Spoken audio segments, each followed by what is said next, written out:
I love ice cream.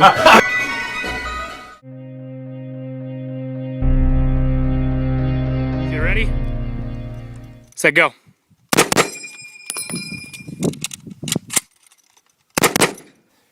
You gonna call me out? Yeah. Shooter ready? Set, go.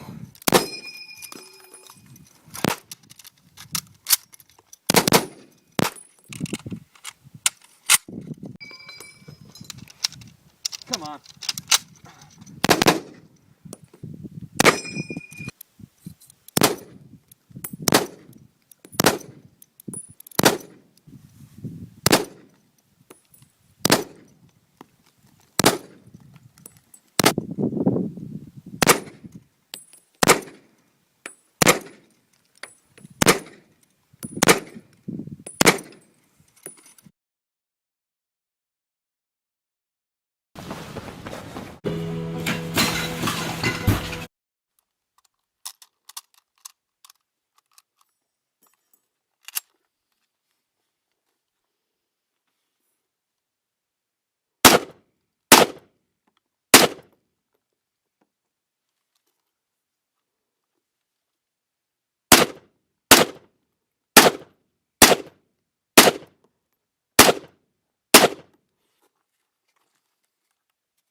That's good enough. Thanks.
His age target guns are probably close to 9 pounds.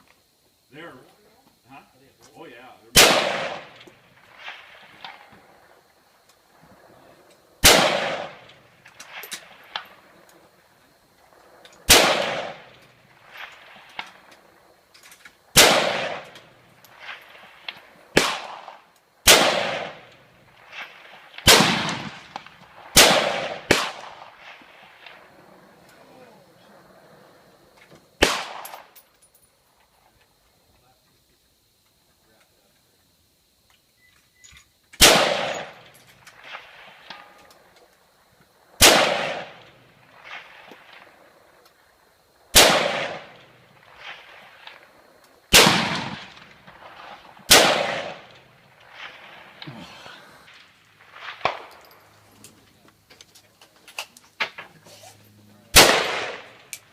Shooting that back right there.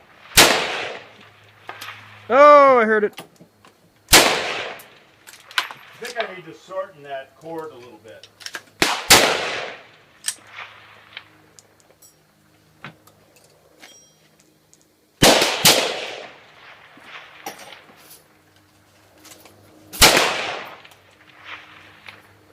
Jeez.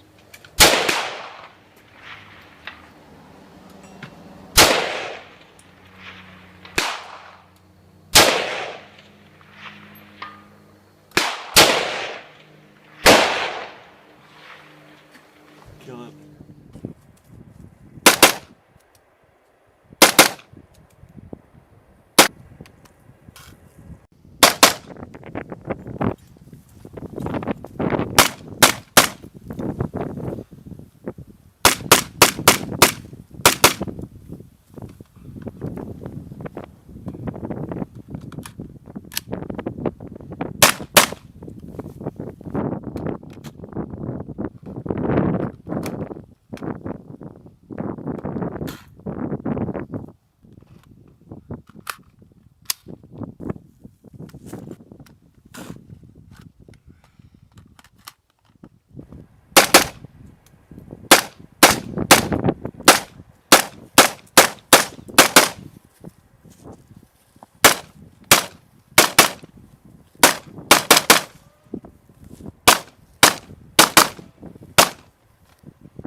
Bizarre and disturbing theft at UC San Diego. Women targeted for their underwear at dormitory laundry rooms. And 10 News reporter Anthony Pura is there live, and the thief got away with hundreds of dollars worth. Anthony?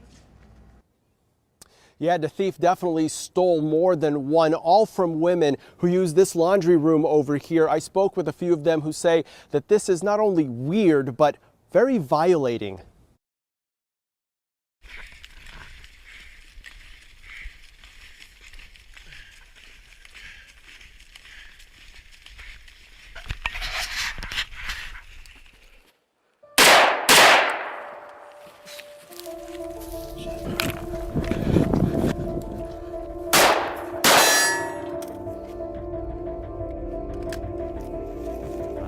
To be a compensator in form or fashion. However, due to the fact that it then soaks gases forward and to a small degree up, that recoil is put straight back into your shoulder, which keeps your rifle on target. A bonus to this is that the sound. So props to them for doing that to a minimum. The Fossil 556 has an aluminum titanium nitride coating, which is very resistant to corrosion. In addition, it allows that carbon to be wiped off very easily. I've put about 1,000 rounds through this muzzle device so far, and I haven't had any problems with corrosion resistance or with durability as a whole. Probably the last thing I love about this is the size and weight. It's very similar to the 8.6 ounces, whereas the AAC Blackout, which is a similar flash hider, and the flash hider I had on my rifle at first, weighs in at 4.3 ounces. The Fossil 556 is also compatible with the Gemtech Halo suppressor mounting system. Overall, here's a muzzle device I didn't think I'd be keeping, honestly. However, due to the features, the performance, and the aesthetics, this will be a muzzle device.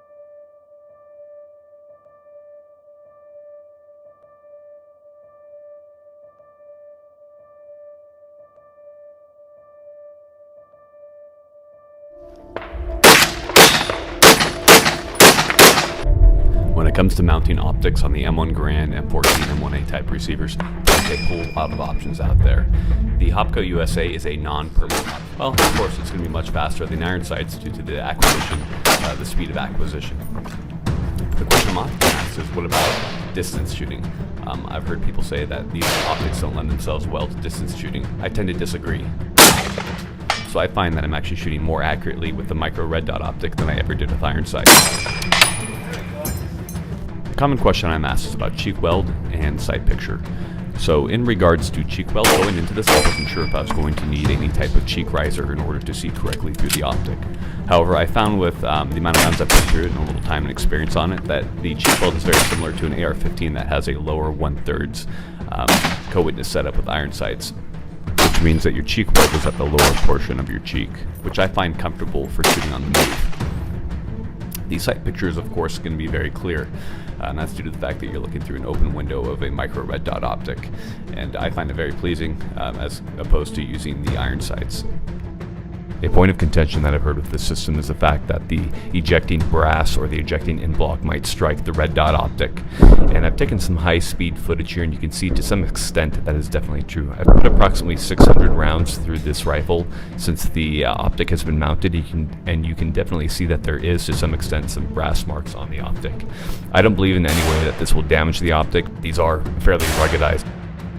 If you're looking to mount a micro red dot to your M1 or M1A type receiver, I'd consider this due to the rugged simplicity and reliability. I know I'll be keeping mine.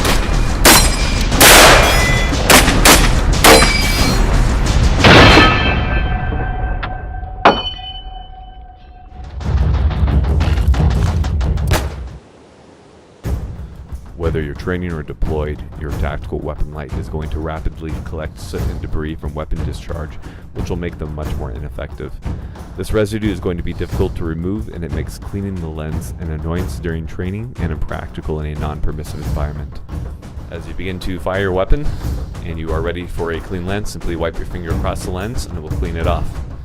A quick note, do not use gun oils as they will scorch and disrupt the visible light beam, and they can also degrade the O-rings in your weapon light. I hope you guys liked the firearm tips for today. Please tune in, we'll be having more on the way.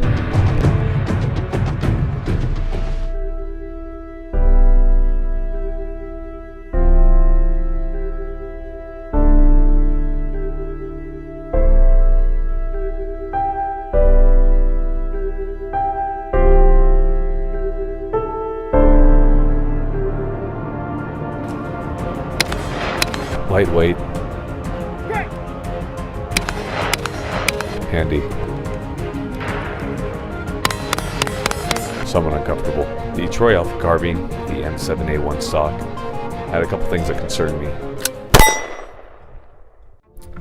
The stock took some getting used to, but once you realize that you need to index your cheek off the back of the nub, you can put some pretty good shots on target. Contact!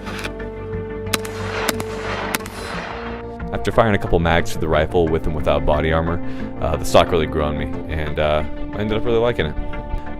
It does collapse down further than you'd ever actually be able to get a cheek weld on. So the only reason you'd have it collapse all the way in is something like vehicle ops, working in some extreme close quarters situations, like in your mom's basement. What do you think, eh? It's too little. It's not too little! Okay, go. Dang. It's like my baby. It's like my baby.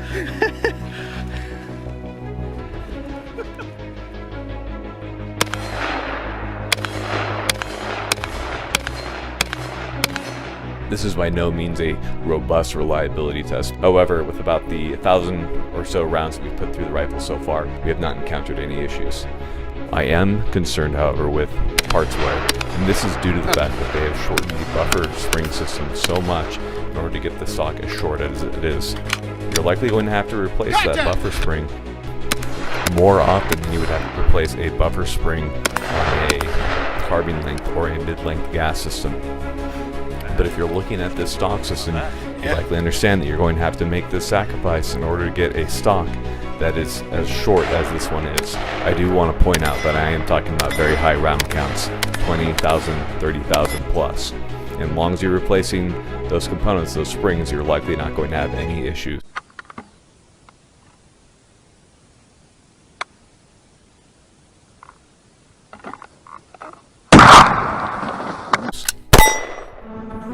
When all is said and done, she recoils harder than most 5.56 ARs. However, this is one of the most handy, pointable rifles I've shot in a long time. The stock definitely isn't for everybody. If you want to get this rifle, go to a range, get to a gun store. You can put a couple magazines through it, and see if this is a rifle for you. Overall, I'm going to give this 4 out of 5 in block.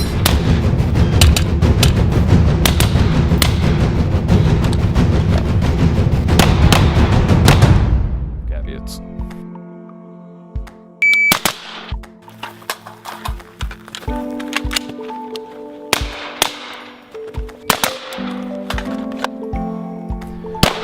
When you have a barrel, never be concerned with your Mark 18. The positive to the short barrel is that the Mark 18 is insanely handy, easy to manipulate in and around tight corners and indoors. While you do have velocity and speed of the 5.56 slug lead in the barrel, you also have more than enough to reach out and touch targets up to 300 meters with terminal efficiency. For menace shooters, this is fine. You regularly push your AR-15 past 400 meters and hope for excellent winning ballistics. The Mark 18 is not your guy. It isn't a question of accuracy, but rather bullet speed. It's definitely an assaulter's weapon, and it excels in this role. Another great part of rocking a short barrel like the Mark 18. The Mark 18 has more recoil than your traditional AR-15, however, it's nothing that isn't manageable, or the trade-off versus compactness isn't worth it. The Mark 18 features a cold hammer-forged barrel, and accuracy is spectacular. Shot groups using magnified optic and Hornady cap produce groupings ranging from 1.3 inches to 1.09 inches. This rifle is likely more accurate than your rifle should you purchase it.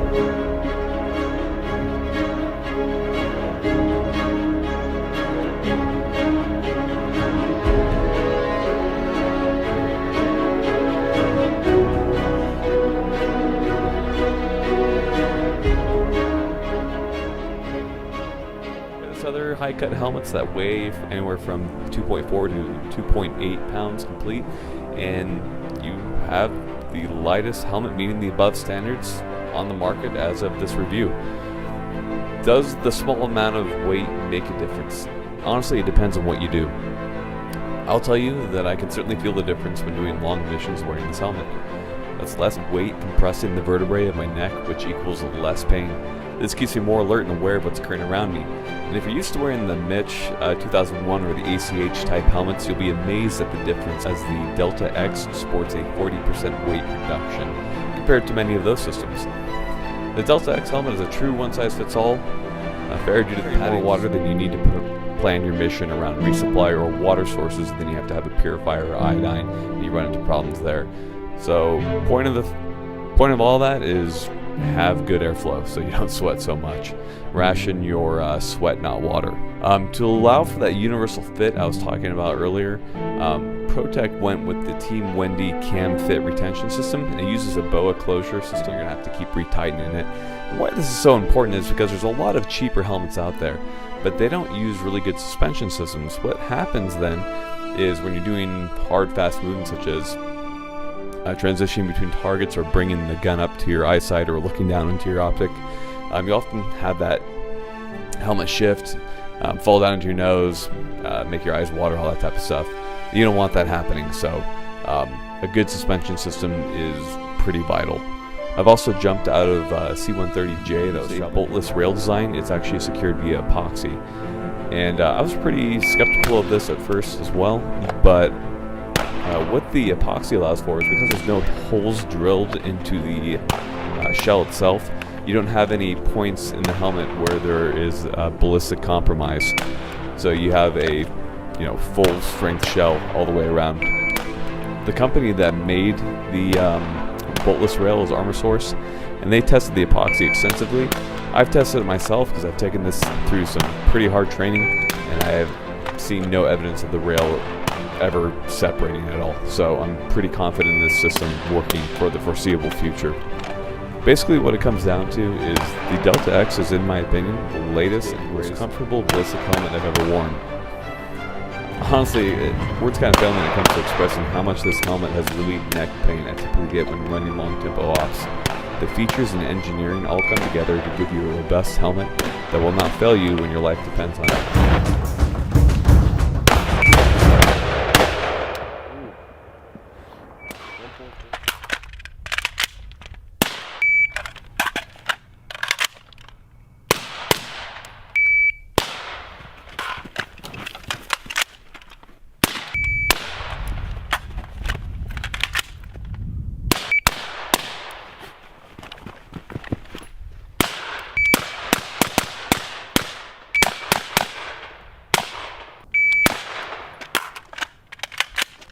A lot of people have been asking me questions about how I've been setting my market.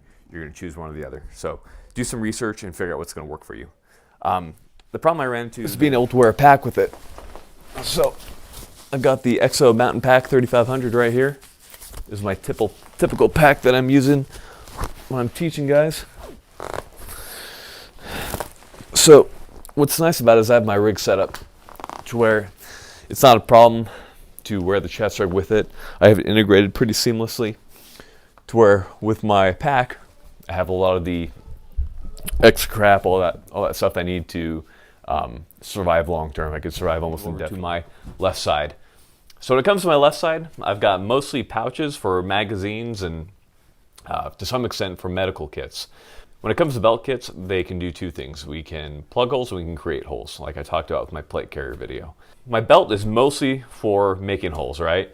Putting some rounds downrange, that type of thing. So that's how you see it set up. But to a large extent too, it's also set up to if I had to ditch my plate carrier for whatever reason, like I don't know, fell off a boat or something like that and I had to ditch that thing because it doesn't have a flotation device on it. That way I can at least have gear that I can, to some extent, run some type of mission or at least keep myself alive to some extent.